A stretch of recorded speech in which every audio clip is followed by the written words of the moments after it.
नमस्कार दोस्तों, आज हम पढ़ेंगे बौद्ध धर्म के बारे में। तो बौद्ध धर्म जो हुआ है, बौद्ध धर्म के जो संस्थापक थे वो थे गौतम बुद्ध। और बौद्ध धर्म जैन धर्म से इस प्रकार अलग है कि जैन धर्म में तो तीर्थंकर हुए हैं अलग अलग।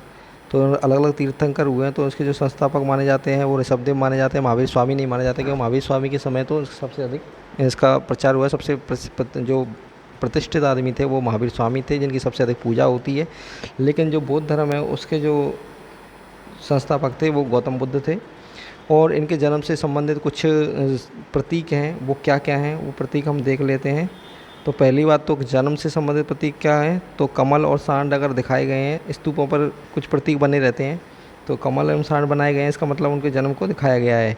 गृह त्याग को उनको घोड़े से दिखाया गया है, गृह त्याग घोड़ा, तो इसे इस तरह से भी देख सकते हैं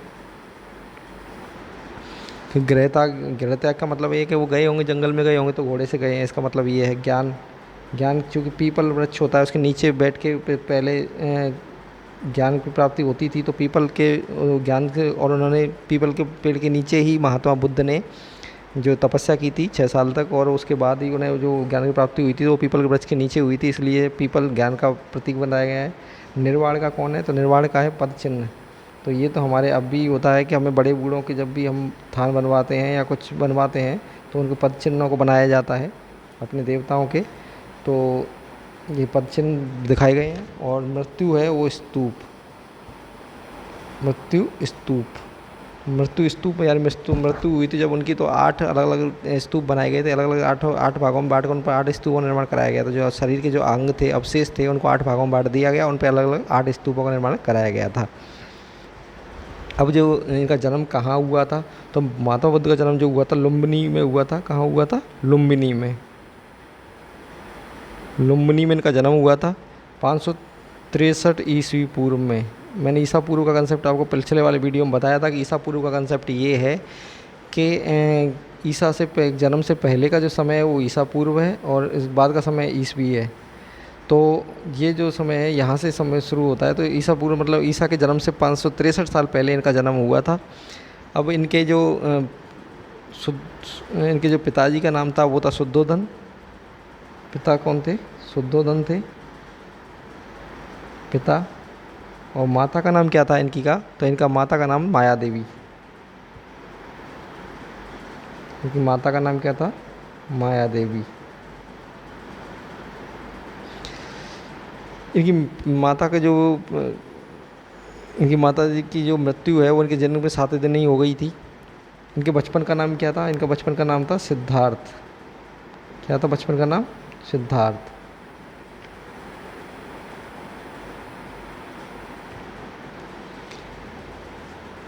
16 वर्ष की उम्र में इनकी शादी हो गई थी। 16 वर्ष की उम्र में शादी हुई थी, और वो शादी किसके साथ हुई थी, शादी हुई थी यशोधरा,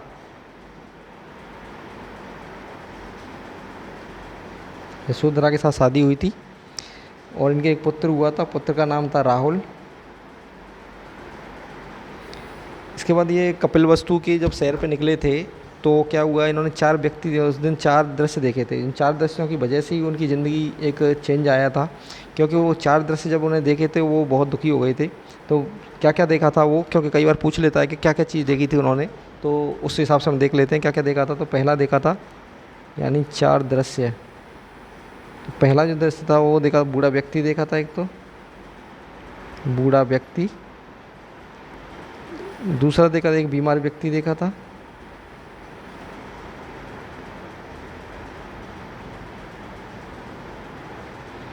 एक देखा था इन्होंने शव, और एक सन्यासी देखा था।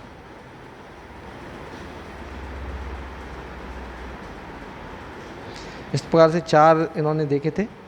इसके बाद ये सांसारिक समस्याओं से बहुत ज़्यादा दुखी हो गई ये, तो इसके लिए इन्होंने फिर गृह त्याग किया था। 29 वर्ष की उम्र में किया था गृह त्याग। तो 29 वर्ष की उम्र में जब इन्होंने गृह त्याग किया, यानी कि क्या हुआ, 29 वर्ष की उम्र में गृह त्याग किया इन्होंने, गृह त्याग।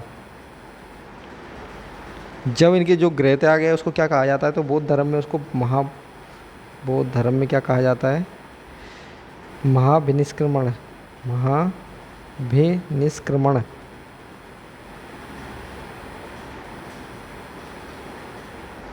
गृहत्याग को क्या कहा जाता है?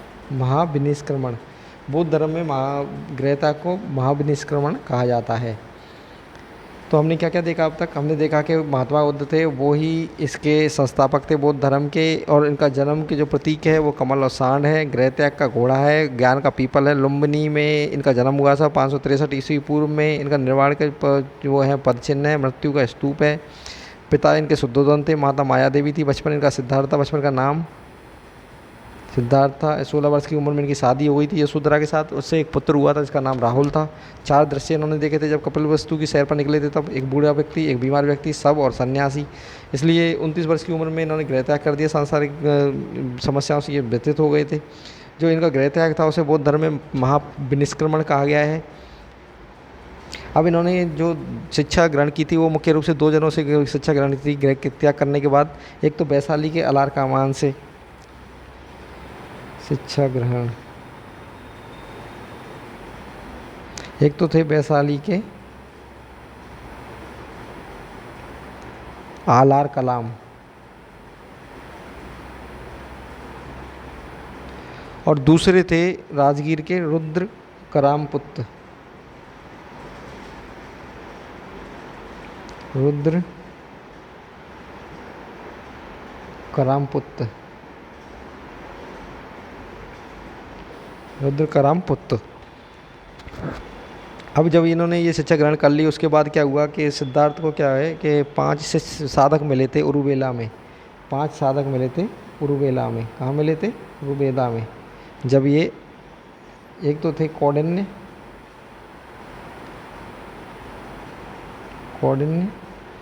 एक थे बप्पा, एक भादिया, महानामा और एक अस्सागी।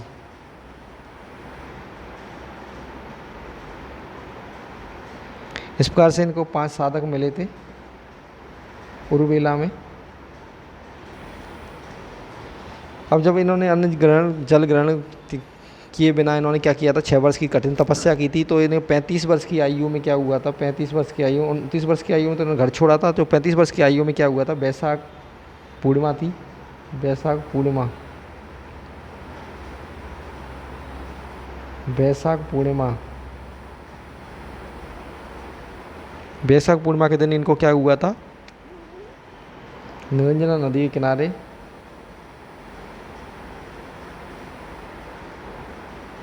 पेड़ किसका था? पेड़ था पीपल का। किसका पेड़ था?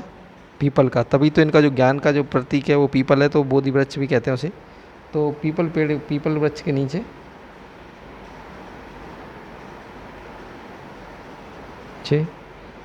इनको ज्ञान प्राप्त हुआ था। सिद्धार्थ को ज्ञान प्राप्त हुआ।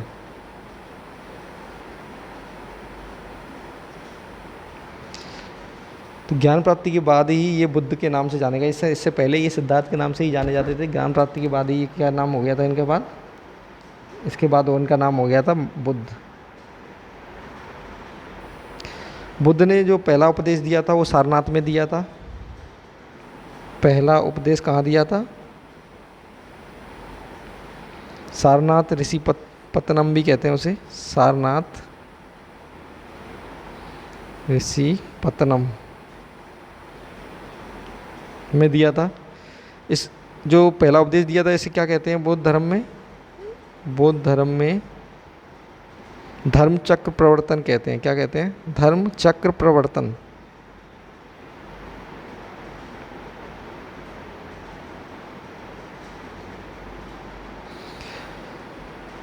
बुद्ध ने जो अपने जो उपदेश दिए थे वो जनसाधारण की भाषा में दिए थे। वो कौन सी थी? पाली थी। पाली भाषा में दिए थे उपदेश। जो सर्वाधिक उपदेश बुद्ध ने दिए हैं वो कौशल देश की राजधानी श्रावस्ती में दिए थे। सर्वाधिक उपदेश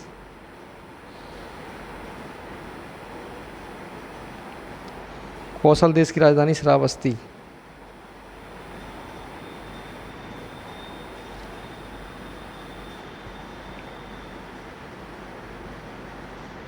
श्रावस्ती में दिए थे सर्वाधिक।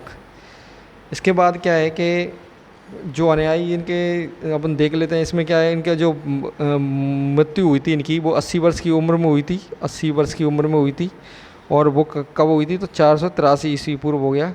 तो आप उससे देख सकते हैं कि 63 तो वो हो गए, 563 ईस्वी पूर्व में तो इनका जन्म हुआ था, तो 63 वो हो गए और 17 ये हो गए, तो 80 साल की उम्र में इनकी मृत्यु हुई थी। देवरिया, कुशीनारा देवरिया उत्तर प्रदेश में हुई थी। कुशीनारा, कुशीनारा जगह थी जो देवरिया में उत्तर प्रदेश में है, देवरिया यूपी। इसका जो इनकी जो मृत्यु हुई थी उसके क्या कहते हैं, महापरिनिर्वाण कहते हैं। क्या कहते हैं उसे, महापरिनिर्वाण, महापरिनिर्वाण। मृत्यु क्या कहते हैं, महापरिनिर्वाण मृत्यु कहते हैं। बुद्ध की जो जन्म और मृत्यु को किस अभिलेख के आधार पर निश्चित किया गया है, तो वो है कैंटोल अभिलेख। क्या है, जन्म व मृत्यु को, यानी पहले अभिलेख लिखे जाते थे, उसमें लिखा जाता था कि किसकी कब क्या हुआ है, तो वो चीनी परंपरा का एक अभिलेख था, तो उसके आधार पर ये किया गया है। जन्म और मृत्यु का जो निर्धारण है, अभिलेख था कौन सा था, कैंटोन अभिलेख। चीनी परंपरा का कैंटोन, चीन में ही है, वो भाषा से ही दिख रहा है, कैंटोन अभिलेख है, उसके आधार पर ही इनका जन्म और मृत्यु का निर्धारण किया गया है। तो बौद्ध धर्म के बारे में हमें अगर पूरा ज्ञान प्राप्त करना है, तो जो ज्ञान सबसे ज़्यादा प्राप्त होता है वो है इनके त्रिपिटक हैं।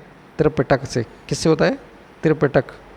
त्रिपिटक कौन कौन से हैं, एक तो है विनय पिटक, इनके नाम भी पूछ लेता है वो, त्रिपिटक कौन कौन से हैं, तो एक तो है विनय पिटक, एक है सूत्र पिटक, सूत्र पिटक, त्रिपिटक, विनय पिटक, सूत्र पिटक, और एक है अभिधम्म पिटक, अभिधम्म पिटक। तो इस तरह से 3 पिटक हैं। इनकी भाषा कौन सी है, तो तीनों पिटकों की भाषा जो है वो है पाली भाषा, पाली है इनकी।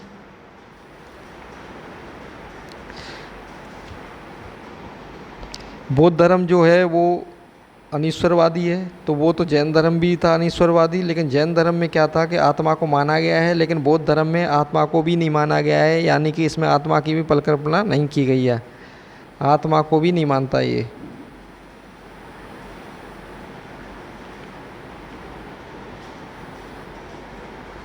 लेकिन आत्मा को मानता नहीं है, लेकिन पुनर्जन्म की परिकल्पना, पुनर्जन्म में तो ये बौद्ध धर्म भी मानता है, पुनर्जन्म की मान्यता तो इसमें है।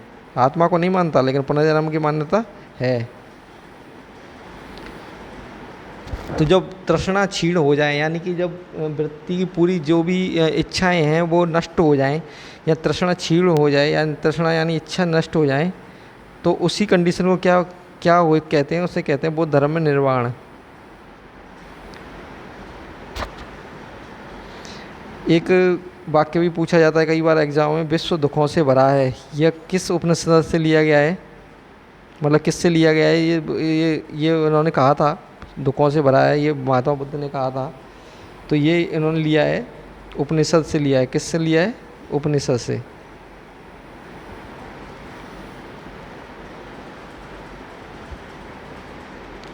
अब बौद्ध धर्म में 2 थे जिन्होंने संन्यास ग्रहण किया वो प्रचार के लिए, वो तो भिक्षुक थे, जो उपासक थे, वो जो जिन्होंने जो गृहस्थ जीवन व्यतीत करते थे और बौद्ध धर्म का प्रचार अपनाते थे, वो उपासक कहलाते थे। निम्नतम आयु सीमा 15 वर्ष थी। त्रिरत्न है इसमें, बौद्ध धर्म के त्रिरत्न कौन से हैं ये भी पूछ लेते हैं, बौद्ध धर्म के त्रिरत्न। ये थोड़ा याद करना पड़ेगा कि त्रिरत्न और त्रिपिटक ये अलग अलग चीज़ें। त्रिपिटक में तो आप देख ही सकते हैं। त्रिरत्न कौन कौन से हैं, बुद्ध धम्म और संघ, बुद्ध धम्म एवं संघ, ये तो हो गए 3 रत्न, त्रिरत्न। और जो पिटक थे वो 3 थे, विनय पिटक, सूत्र पिटक, अभिधम्म पिटक। बुद्ध की जो सभाएं कौन कहाँ कहाँ हुई थी वो क्वेश्चन पूछता है एग्ज़ाम में, कई बार पूछता है सभाएं कौन कौन कहाँ कहाँ हुई थी। तो पहली प्रथम बौद्ध संगीति जो हुई थी, प्रथम वो हुई थी 483 ईस्वी पूर्व, यानी कि जब इनकी मृत्यु हुई है तब हुई थी, राजगृह में हुई थी ये। इसमें अध्यक्ष महाकश्यप था। शासनकाल किसका था तब, अजातशत्रु का।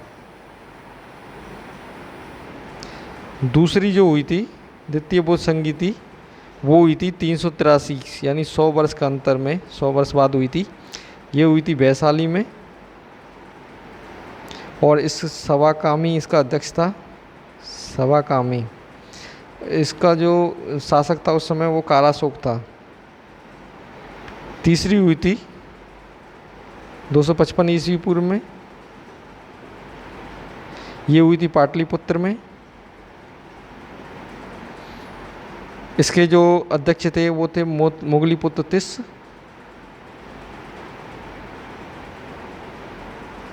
तिस इसके अध्यक्ष थे। ये हो गए अध्यक्ष। ये हो गए इनके शासनकाल किसका था।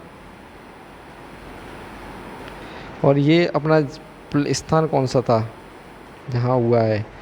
तो जो ये है इसके अशोक था यहाँ। तीसरा वाला जो है वो अशोक के समय हुआ था। ये पूछ सकता है कौन सी बुद्ध संगीति थी अशोक के समय हुई थी, तो वो तीसरी थी। चतुर्थ बौद्ध संगीति हुई थी ईस्वी की प्रथम शताब्दी में, यानी ईसा पूर्व खत्म हो गया है अब, और जो प्रथम शताब्दी थी उसमें हुई थी। एग्जैक्ट डेट उसकी मालूम नहीं है कब हुई थी, प्रथम शताब्दी में हुई थी। वो हुई थी कुंडल वन में। कहाँ हुई थी? कुंडल वन में। और इसके अध्यक्ष कौन थे? तो वसुमित्र थे इसके अध्यक्ष। अश्वघोष भी कहते हैं, अश्वघोष। और शासनकाल उस समय था कनिष्क का। ये चतुर्थ बौद्ध संगीति हुई थी। इसके बाद बौद्ध धर्म जो है वो दो संप्रदायों में बट गया था, दो भागों में बट गया था। कौन कौन से थे वो? एक तो थे हीनयान, दूसरा था महायान।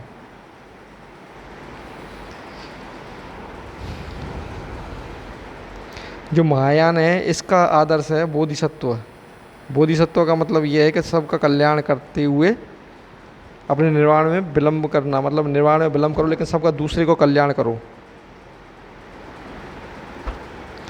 जबकि हीनयान में क्या कहा गया है, उसमें अरहत पद को प्राप्त करना है, यानी कि अरहत पद को प्राप्त करना यानी अपना निर्वाण प्राप्त करो। हीनयान में तो कहा गया है कि अपना निर्वाण करो, प्राप्त करो, लेकिन महायान में बोधिसत्व एक की धारणा दी गई है, यानी कि दूसरों का निर्वाण में सहायता करो और अपना निर्माण को लेट करते जाओ।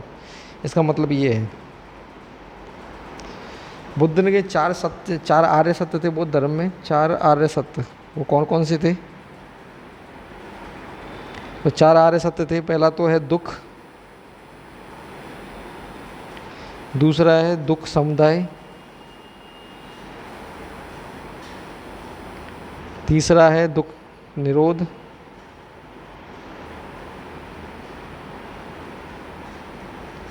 और चौथा है दुख निरोधगामिनी प्रतिपदा।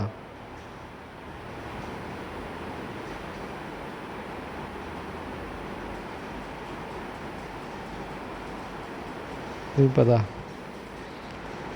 अब इन जो 4 ये आर्य सत्य हैं, इन दुखों से मुक्ति पाने के लिए, सांसारिक दुख हैं उनसे मुक्ति पाने के लिए अष्टांगिक मार्ग बताया था उन्होंने। तो अष्टांगिक मार्ग क्या था? अष्टांगिक मार्ग ये बताया था इन्होंने। तो अष्टांगिक मार्ग क्या था? तो ये है सम्यक दृष्टि,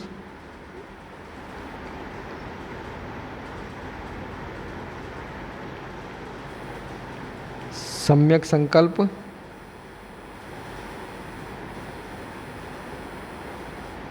सम्यक वाणी,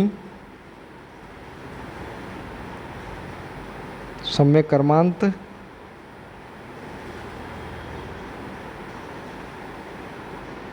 सम्यक आजीव,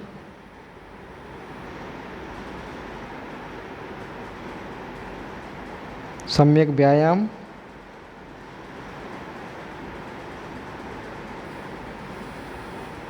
सम्यक स्मृति,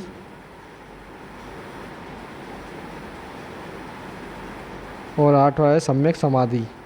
इस प्रकार से 4 अष्टांग मार्ग बताया था।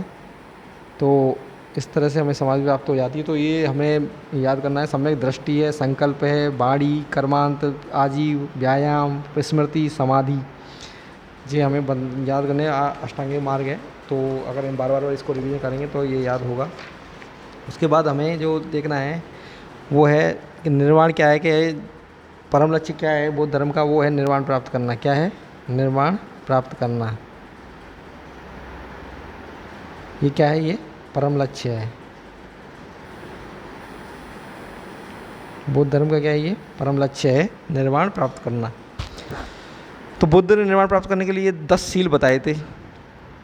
अब 10 सील कौन कौन से थे वो भी इम्पोर्टेंट है। इसमें 5 तो यानी अगर गृहस्थ है तो उसके लिए 5 सील हैं और भिक्षुओं के लिए 10 सील हैं। तो वो 10 सील कौन कौन से हम देख लेते हैं। तो निर्वाण प्राप्ति के लिए 10 सील।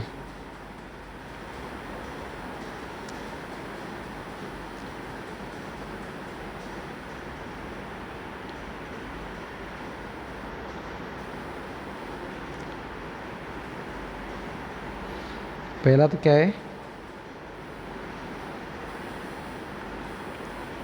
अहिंसा। दूसरा है सत्य। तीसरा है अस्तेय, चोरी न करना। अस्तेय का मतलब होता है चोरी न करना।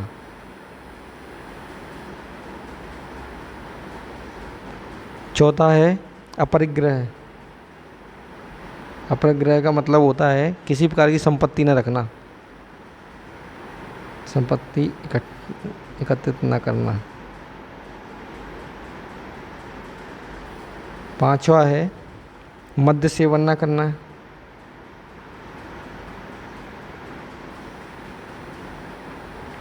ये नियम बताए हैं 10, तो वो हम देख रहे हैं। छठवा है असमय भोजन न करना।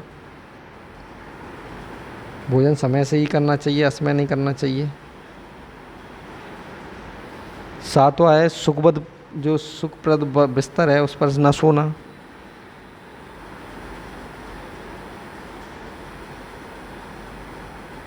बिस्तर पर न सोना।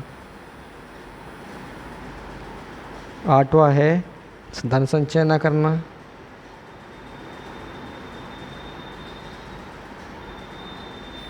नौवां है स्त्रियों से दूर रहना।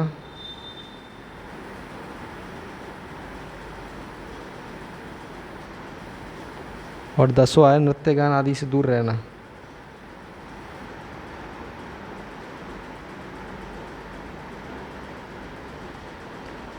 इस प्रकार से 10 नियम बताए गए हैं बुद्ध धर्म में।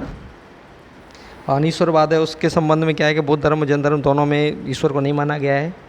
तो अनीश्वरवाद के संबंध में दोनों में समानता है।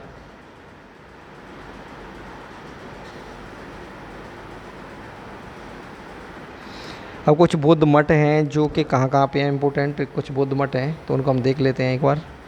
महत्वपूर्ण बौद्ध मठ भारत के, क्योंकि कई कई बार पूछ सकता है ये सवाल भी। हमें अपनी तैयारी फुल लेवल पे रखनी चाहिए। तो पहले वो बौद्ध मठ कौन कौन से हैं। तो पहला है टाबो मठ। ये कहाँ पे है? ये तवो गांव में है, हिमाचल प्रदेश में। एक है नावग्याल मठ।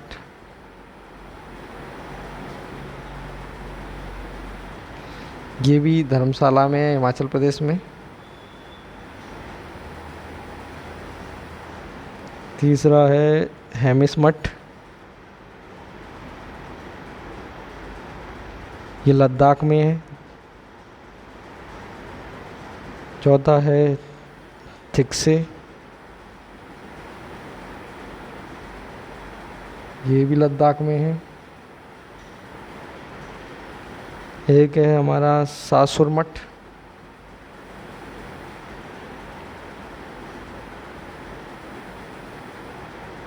ये हमारा है लाहौल स्पीति, हिमाचल प्रदेश में।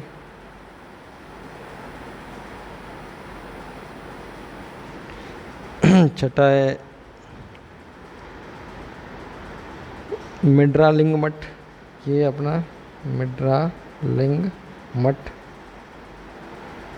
ये है देहरादून में। तो इस प्रकार से कुछ ये इम्पोर्टेंट है। एक आध वो देख लेते हैं। तवांग मठ है, वो इम्पोर्टेंट है तवांग, क्योंकि तवांग तो बहुत ज़्यादा पूछा जा सकता है। और ये है अरुणाचल प्रदेश में।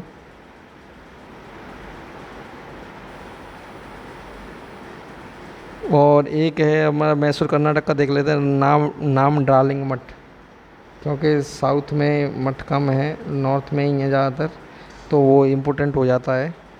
मैसूर कर्नाटक में।